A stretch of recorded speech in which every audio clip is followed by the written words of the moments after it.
She said I was insecure for being upset about her dinner with her ex. Fine. I let her go, then showed up with someone way out of her league. Her ex had to cover her bill, while she hid in tears. My name's James, and up until a few months ago, I genuinely believed I had found the person I was going to spend the rest of my life with. Her name is Mia. We were together for almost 3 years, engaged for 1. Our relationship wasn't perfect. No relationship is, but I thought we had a solid foundation of trust. Or at least I did. It started with something small. You know how sometimes your gut nudges you, but you brush it off because you trust the person? Yeah, that. A couple of weeks ago, Mia casually mentioned that her ex, Daniel, was back in town. Nothing weird about that on its own. We all have pasts. But what caught me off guard was how casual she was when she told me that they were planning to grab dinner together. Just the two of them. At first, I honestly thought I misheard her. Wait, dinner? With Daniel? I asked, keeping my tone as neutral as possible. Yeah, she replied, barely looking up from her phone. He's just in town for a few days.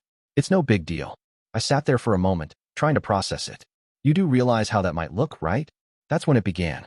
She rolled her eyes and immediately went on the defensive. James, seriously? You're being insecure. It's just dinner. You know I love you. It wasn't just what she said, it was how she said it. Dismissive. As if my feelings were nothing but an inconvenience. I didn't argue. I just asked her one simple question. If the roles were reversed, would you be okay with me having dinner with my ex? She paused, just for a second. That hesitation told me everything. But of course, she quickly masked it. Well, that's different, she said. I trust you. There it was. The classic double standard. Look, I'm not some overly possessive guy. I've never checked her phone. I've never questioned her when she goes out with friends. But dinner with an ex? That crosses a line for me. It's not about control, it's about respect. About boundaries. I told her exactly that. Calmly. And her response? She doubled down. If you're going to be controlling like this, maybe you're not the person I thought you were. Controlling. Imagine that.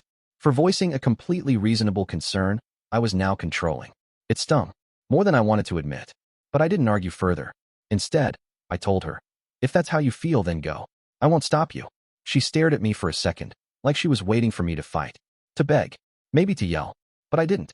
I just got up, grabbed my keys, and left the apartment for a drive. I needed time to think. To breathe. That night, as I sat in my car overlooking the bay, I realized something painful but necessary. This wasn't just about dinner. It was about how easily she dismissed my feelings. About how she weaponized the word insecure to shut down a valid conversation. It hit me then. I wasn't the one being insecure. I was being disrespected. The next morning, Mia acted like nothing happened.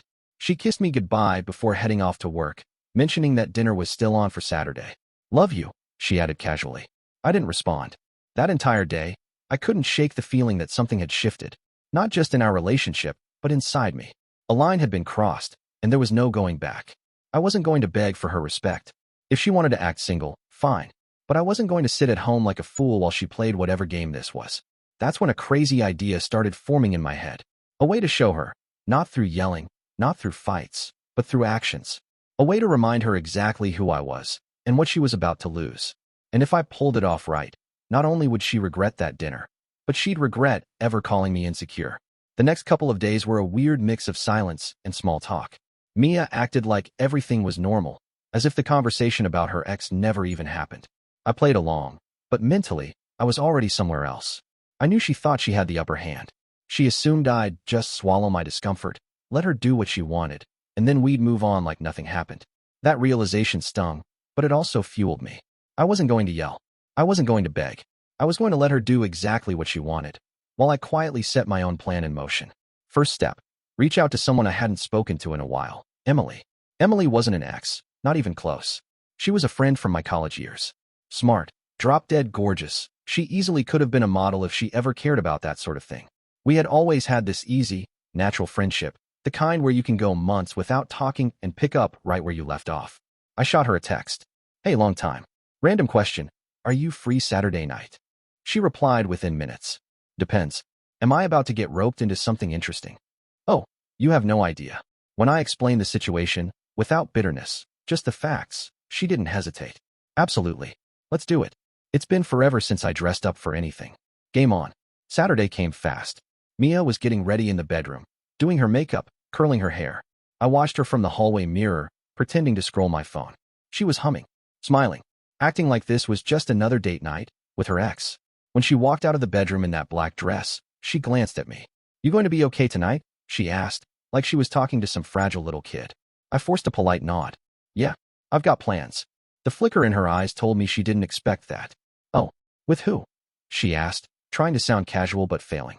Just a friend, I replied, keeping my tone flat. We're grabbing dinner downtown. She paused, opened her mouth like she wanted to say something, then closed it. All right. Well, I'll see you later then. Yeah, I said, locking eyes with her. See you. And with that, she grabbed her purse and left. I waited 10 minutes before heading out, picked Emily up from her place, and when she walked out to my car, even I was stunned. Red dress, heels, hair done perfectly. Heads were turning before we even stepped into the restaurant. And it wasn't just any restaurant. I had a pretty good idea where Mia and Daniel were going because she mentioned it earlier in the week, a cozy Italian spot downtown that we used to go to. Small place. Intimate. Perfect for awkward little dinner dates with exes. Emily smiled as we walked toward the entrance. So, what's the play?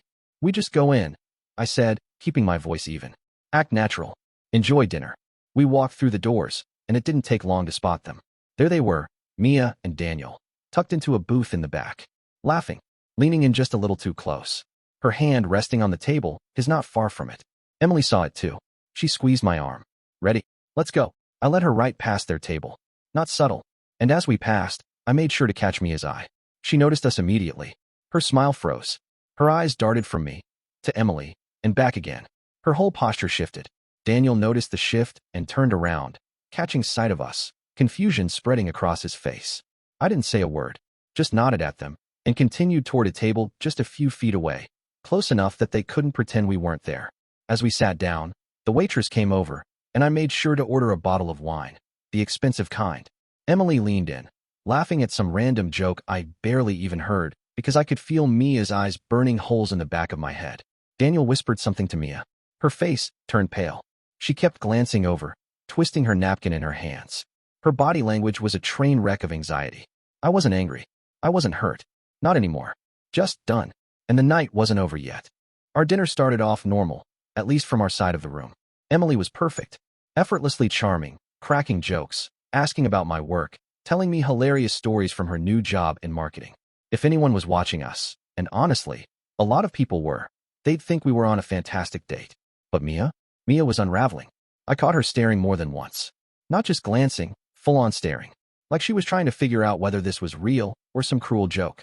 Each time our eyes met, she'd quickly look away and pretend to listen to whatever Daniel was saying. But the tension on her face was impossible to miss. Halfway through the main course, I noticed their table go weirdly quiet. Mia had barely touched her pasta. She was fidgeting nonstop, checking her phone, tapping her fork against her plate. Daniel looked frustrated. Maybe he expected a flirty, nostalgic dinner. Mia kept glancing over at us like she couldn't help herself. Then it happened.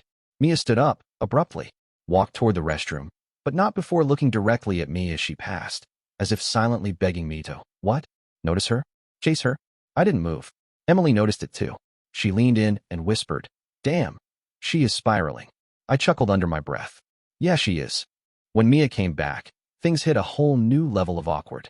Daniel was leaning back in the booth, arms crossed, looking visibly annoyed. I caught a bit of their conversation because the tables were close enough.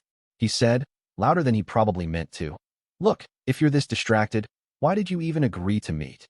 Mia stammered something about not feeling well, and let's just finish and go.